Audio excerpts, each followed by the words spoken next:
What's up, guys? Since my airframe is nearing completion, I thought that there'd be nothing better to do than make a video and show you what it currently looks like.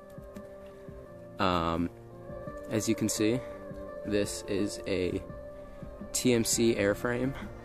The shell is the only thing that's TMC on the airframe. I replaced pretty much everything else with higher quality items.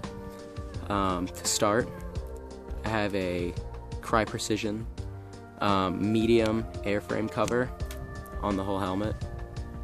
It's a great cover, looks really good, and it has kind of like retention cord sewed into it so you can tie down stuff such as strobes or lights or anything you can think of.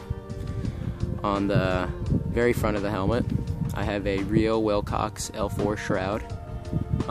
This holds my GoPro and, in the future, Wilcox L4 G24 with possibly some nods on it if I get a job and feel like I want nods instead of a car.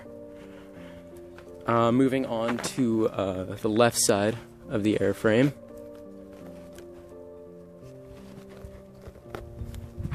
I have a Princeton Tech MPLS helmet light.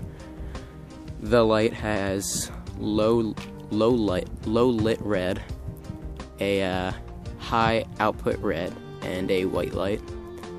The light was, I think, $40 on TNVC.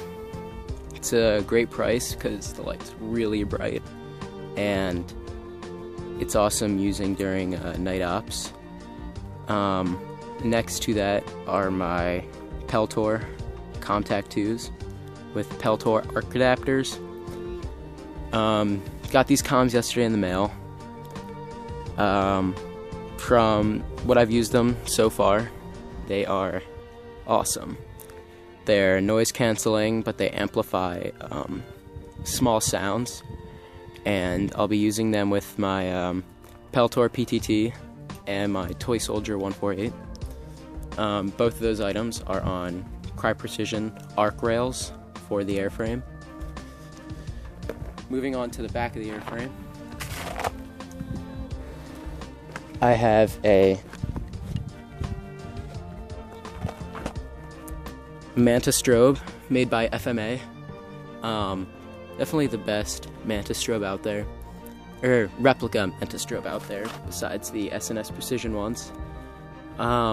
That is infrared and green, and I have a Surefire CR123A in there powering it. Under the Manta strobe, I have an EOG counterweight or admin pouch.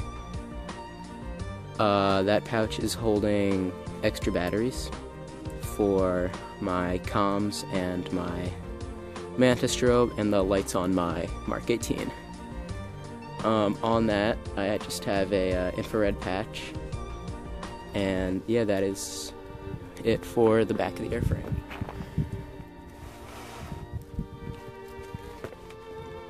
On to the right side of the airframe, I have my other side of the contact and a Cry airframe rail.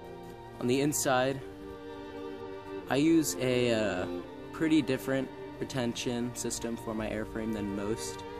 I'm not using an OpsCore H-nape, even though I do have one coming in the mail. I'm using an Octile, which is found in OpsCore helmets. I have pretty mixed feelings on the Octile. It is a replica Octile, so it is pretty shitty.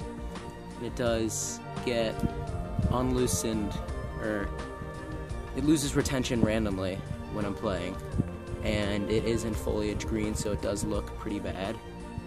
I'll definitely be switching this out for an H-nape with Team Wendy Zap pads, but for now it works, and it is pretty comfortable up front since I do have that, like chunk of memory foam.